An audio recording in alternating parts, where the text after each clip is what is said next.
y extremo venoso.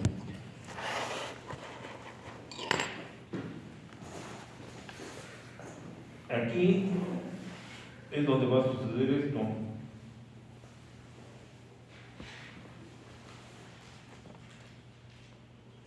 Estas son las células.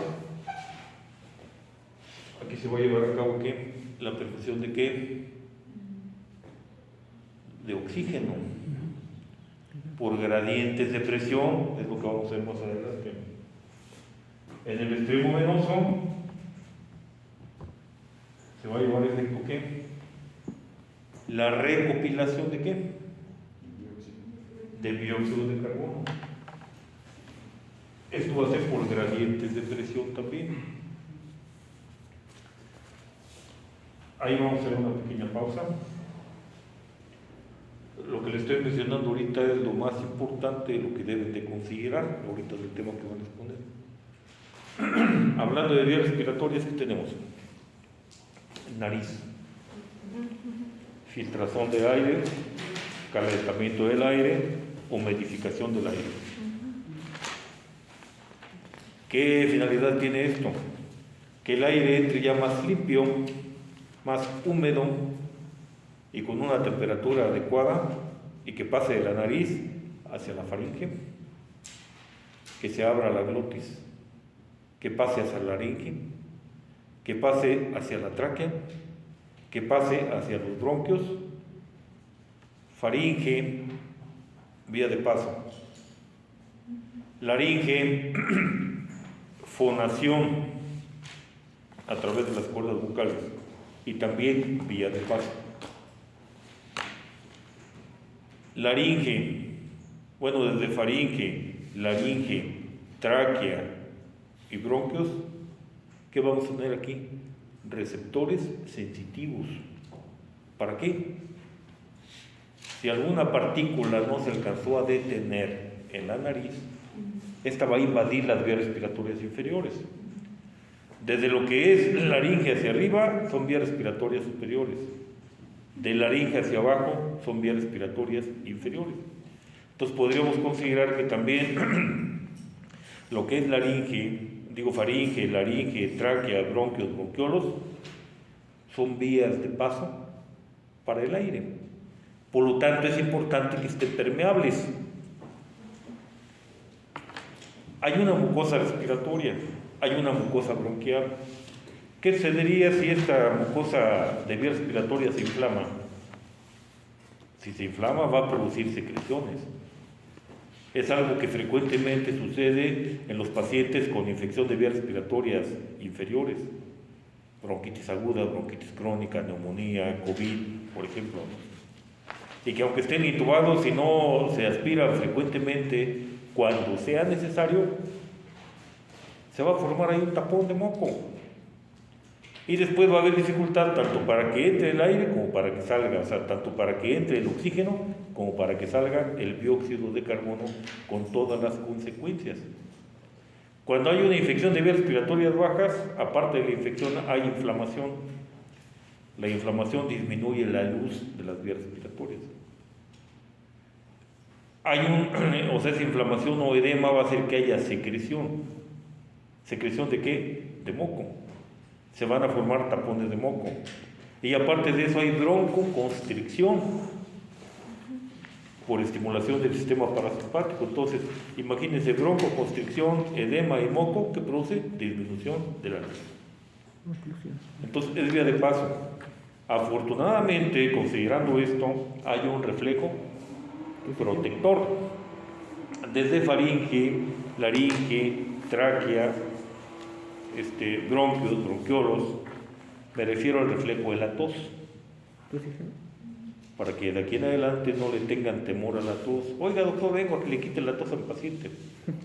Hay que quitarle el mecanismo que le está produciendo la tos, hay que tratarle el proceso inflamatorio, el proceso infeccioso, pero si le quitamos ese reflejo de la tos, lejos de ayudarle, lo vamos a perjudicar. Entonces, podríamos decir que esas vías respiratorias inferiores son vías de paso para la entrada y para la salida. Por eso es importante que estén permeables. ¿Qué vamos a tomar en cuenta? Vamos a tomar en cuenta esto. ¿Es la parte más pequeña de qué? De De las vías respiratorias, ¿verdad? A esto le vamos a llamar, más o menos, alveolo. Aquí va a suceder esto.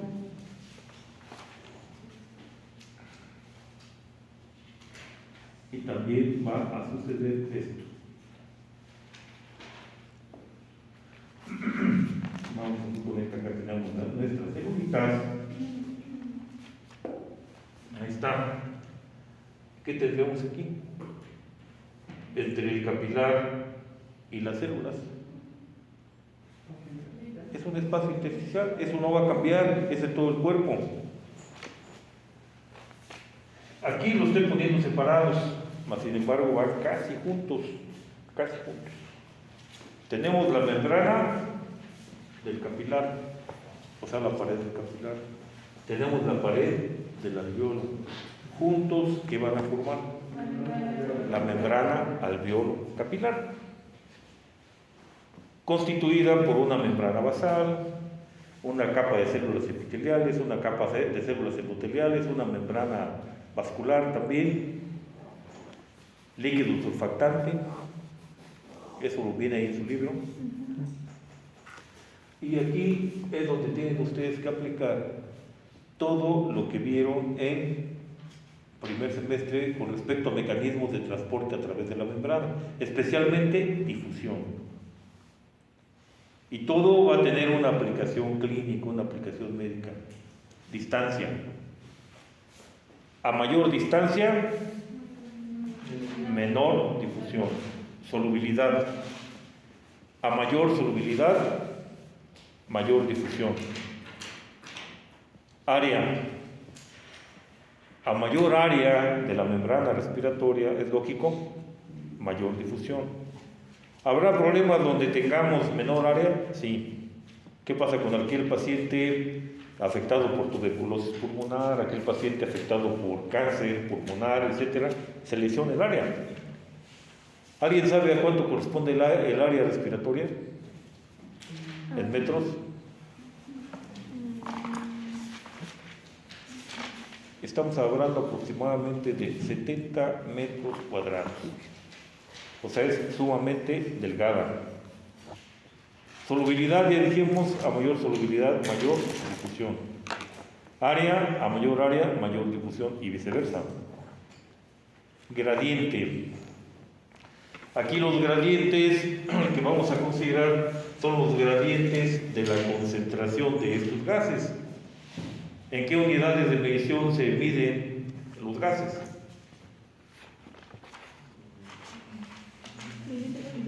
Eso lo tienen que saber. Milímetros de mercurio o torr. Por lo tanto, ¿qué me conviene para que haya una buena difusión de oxígeno? Me conviene que esté en un medio ambiente bien oxigenado, en un ambiente sano. Me conviene tener aquí el nivel alveolar mínimo, una presión alveolar de oxígeno de 104. Y que tenga yo acá en el capilar una de 40. De esa manera, imagínense de cuánto es el gradiente. Es grande, ¿verdad? Pero ¿qué pasaría si estoy en un lugar sumamente contaminado? Por eso se está cuidando con los aparatitos para medir el CO2, que no se acumule mucho CO2. Si disminuye el oxígeno, va a haber mayor dificultad para que pase hacia el capilar. La característica que tiene el oxígeno, lo vamos a ver más adelante, es de que requiere de gradientes grandes para poder difundir. En cambio, el CO2 requiere de gradientes pequeñitos. En el alveolo solamente tendremos 40, lo veremos más adelante, pero en el capilar tendremos 45. ¿De cuánto es el gradiente? De 5. Es solamente de 5. Entonces, imagínense en las épocas de invierno, y eso pasa frecuentemente aquí en nuestro medio, en nuestro estado, en nuestro país. Ante la escasez de recursos económicos, ¿qué hacen las personas? O sea, para tratar de mitigar el frío, Prenden fuego. Encienden chimeneas, anafres, y lejos de ayudarlos en algunos lados, incluso hasta fogatas a lo mejor. Me estoy refiriendo por ahí a los ranquitos, a los pueblitos demasiado pequeños. ¿Qué se genera? Humo. ¿Qué se genera? Monóxido y dióxido de carbono. ¿Qué va a suceder con el CO2 aquí? Aumenta. Se va a incrementar. Y va a llegar el momento en que va a ser mucho más elevada esta presión de CO2 del alveolo que la del capilar. Lejos de que el CO2 del capilar pase hacia el alveolo, lo que va a hacer es de que el CO2 del alveolo va a pasar hacia el capilar. ¿Qué consecuencias va a tener ese individuo? Va a tener hipercapnia, va a tener intoxicación por monóxido, por dióxido de carbono. El dióxido de carbono es un gas ácido. A mayor cantidad de CO2, mayor cantidad de ácido carbónico, mayor cantidad de iodos de hidrógeno y acidosis. Y va a morir por acidosis.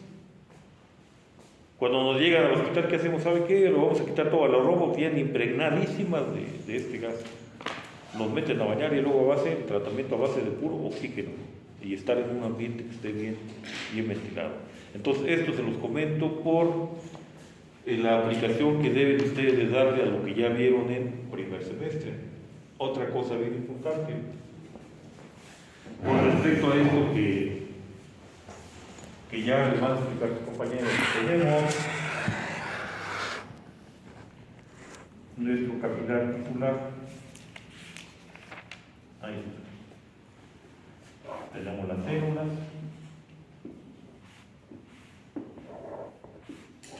Tenemos el extremo arterial. Tenemos el extremo venoso. Y tenemos la porción media capilar. ¿A qué parte me refiero? Me refiero a lo que es la ley de Starling de los capilares que ya vimos anteriormente. Vamos a ver que aquí tenemos una presión hidrostática. Aquí también presión hidrostática y acá también presión hidrostática. ¿Quién la da? Presión hidrostática. Está dada por el agua. Aquí tenemos una presión hidrostática de 30, aquí una presión hidrostática de 17 y aquí una presión hidrostática de 10. ¿Qué función tiene esa presión hidrostática? La función que tendría sería esto.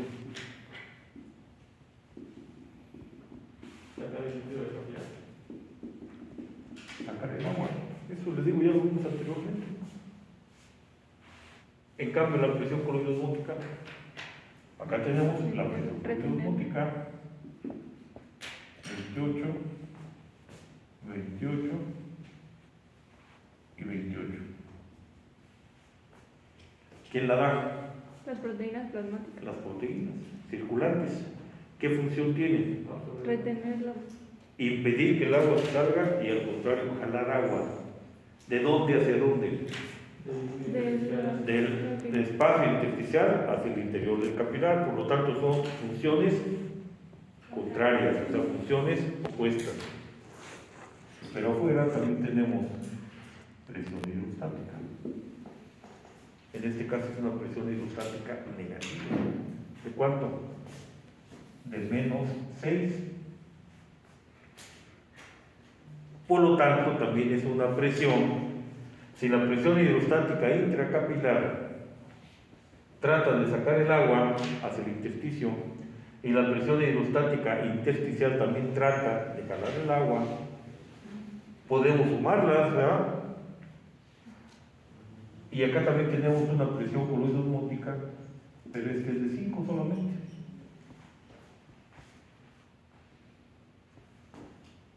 Aquí ya no me voy a entretener mucho, eso ya lo explicamos anteriormente, ya lo vieron en el primer semestre. Gracias a estos gradientes de presión, a estos equilibrios entre presión hidrostática y coloidosmótica, es como en el extremo arterial se da la perfusión, incluyendo la perfusión de oxígeno. Vamos a ver más adelante en los otros temas.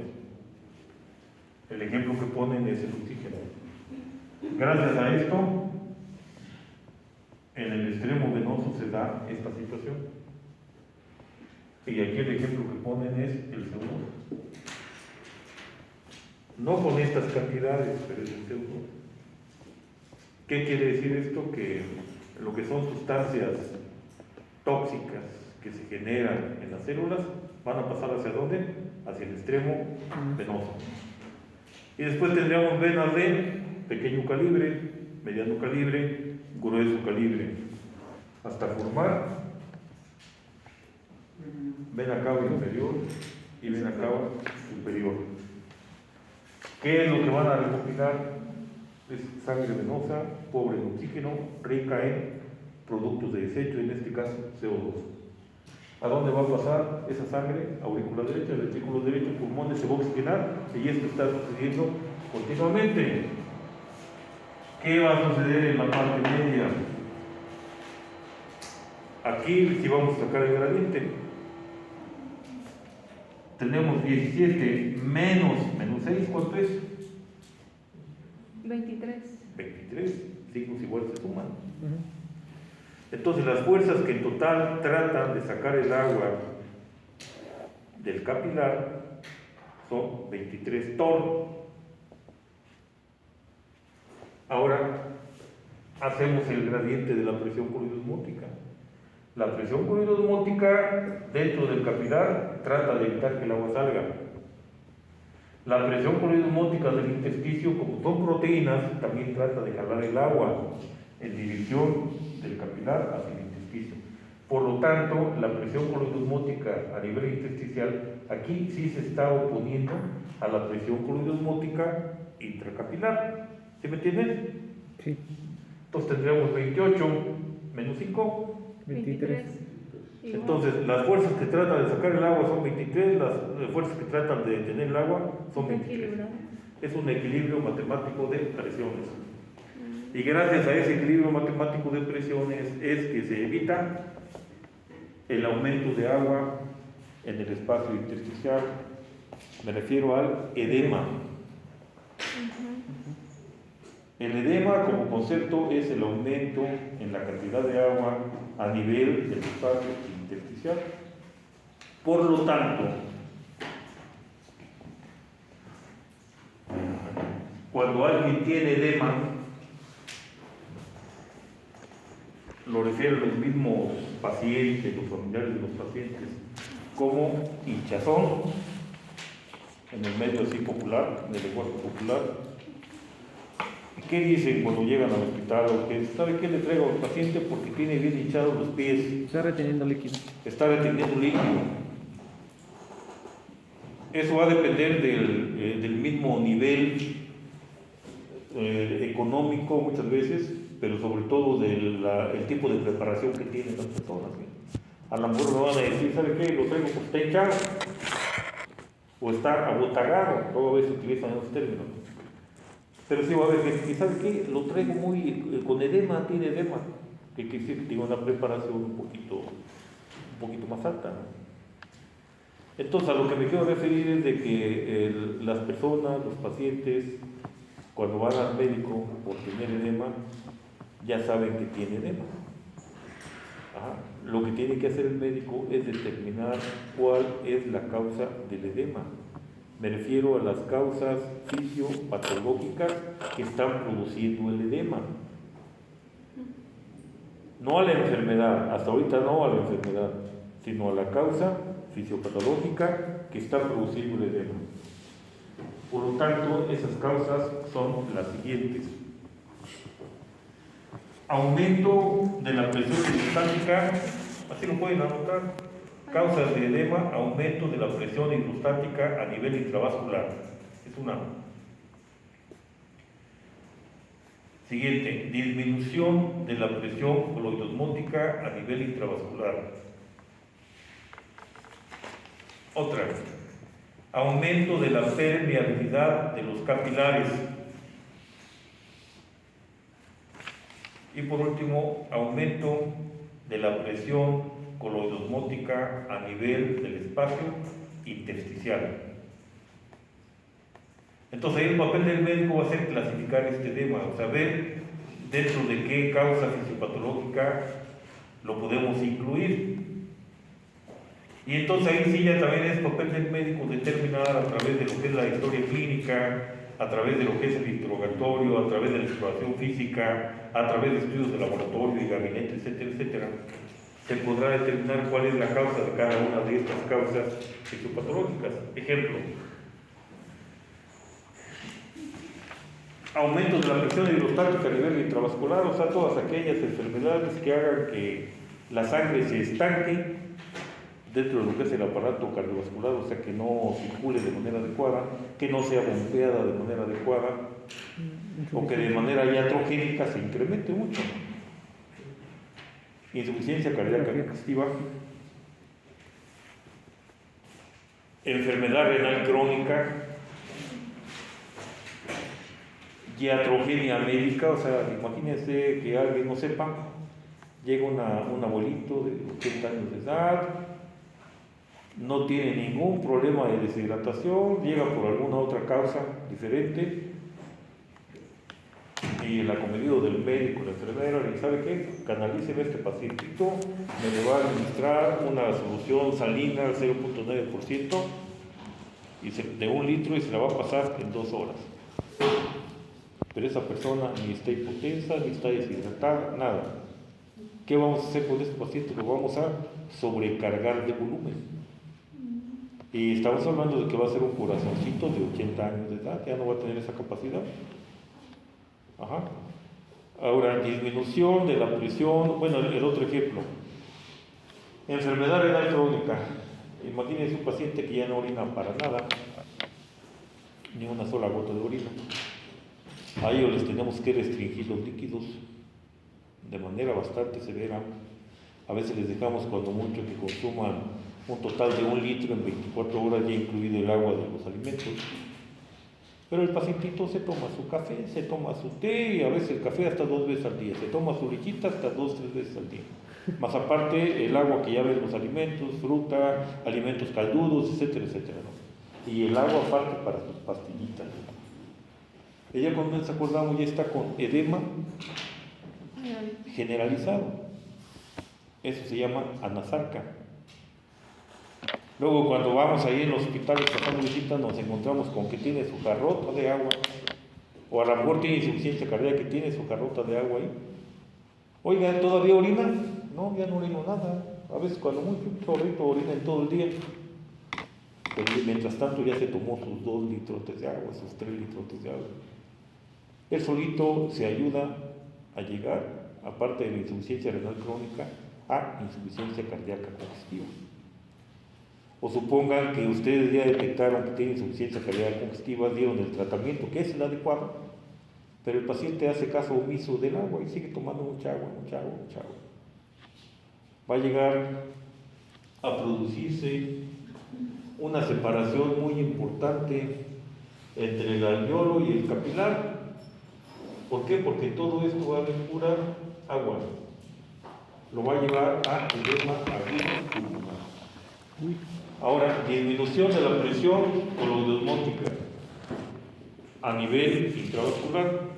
Todo aquel paciente que tenga desnutrición severa, a lo mejor tiene alguna enfermedad que le impide comer de manera adecuada, a lo mejor está en un estado de pobreza máxima que le impide también comprar alimentos ricos en proteínas. A lo mejor es un paciente que ya cursa con cirrosis hepática, como consecuencia a lo mejor de alcoholismo crónico, a lo mejor tiene insuficiencia hepática, ya no produce su hígado proteínas, y aparte de eso toma todo el agua que quiere, ¿no? Como consecuencia de esto va a tener un gran edema en el abdomen. Eso recibe el nombre de ascitis, aumento del agua a nivel de cavidad peritoneal. Y aparte de eso, va a tener también un acúmulo muy importante de agua en la cavidad pleural, en muchos de los casos. Eso se llama derrame pleural. Entonces, al disminuir las proteínas, disminuye la presión colodosmótica, tiene una mayor acción la presión hidrostática y el paciente se complica. Ahora, ¿por qué creen que las proteínas no se salgan del capilar? nos faltó uno de los mecanismos o factores Por que modifican la difusión. obstrucción linfática. A menor peso molecular, Por el tamaño, ¿no? mayor difusión. A mayor peso molecular, menor difusión. De tal manera que entonces las proteínas tienen carga eléctrica negativa y son macromoléculas, por eso no se salen. Y además el tamaño de los poros del capilar es pequeñito, no permite que una molécula grandota se escape. Pero ¿qué pasaría si esta membrana capilar se inflama?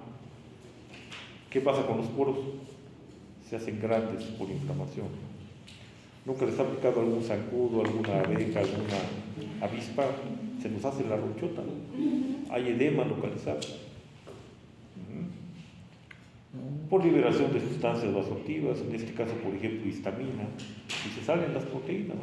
Entonces, todo aquello que me produzca vasculitis, la vasculitis es la inflamación de todos los vasos sanguíneos, me puede llegar a producir edema.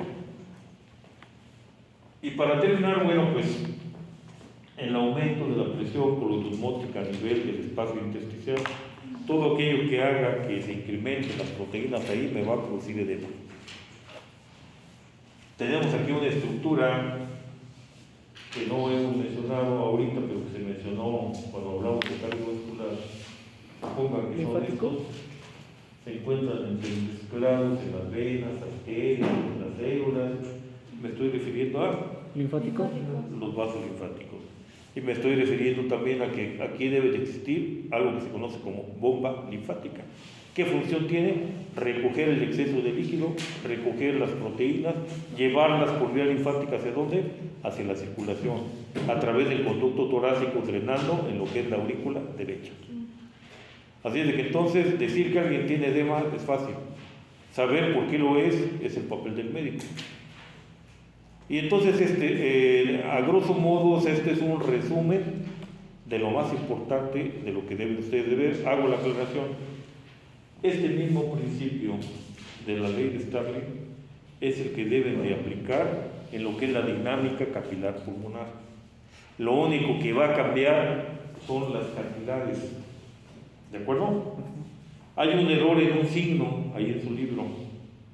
En lugar de llevar signo positivo, lleva signo negativo, me refiero a la presión colosmótica. Pero finalmente, las fuerzas aquí a nivel pulmonar, las fuerzas que tratan de sacar el agua es igual a 29 torr. Las fuerzas que tratan de impedir que el agua salga es igual a 28 torr. 29 menos 28 tenemos 1. Vamos a tener un gradiente de presión solamente de 1. Pero eso también tiene una razón de ser. Y la razón de ser es de que debe de haber cierto grado de lubricación entre los alvéolos. O sea, eso nos va a permitir tener una pequeñísima cantidad de agua aquí, entre el alvéolo y el capilar. Y a nivel de pleura, que se aplica también en el mismo principio, nos va a ayudar a que las pleuras no froten entre sí con los movimientos respiratorios, porque eso nos podría producir dolor intenso, dolor pleurítico. Entonces eso nos da una cantidad de líquido pleural muy pequeñita que nos sirve de lubricación, ¿sí? Y entonces esto es de manera resumida lo que tenemos que ver ahorita en el tema. Espero que les quede ya todo bien claro. Así es de que adelante.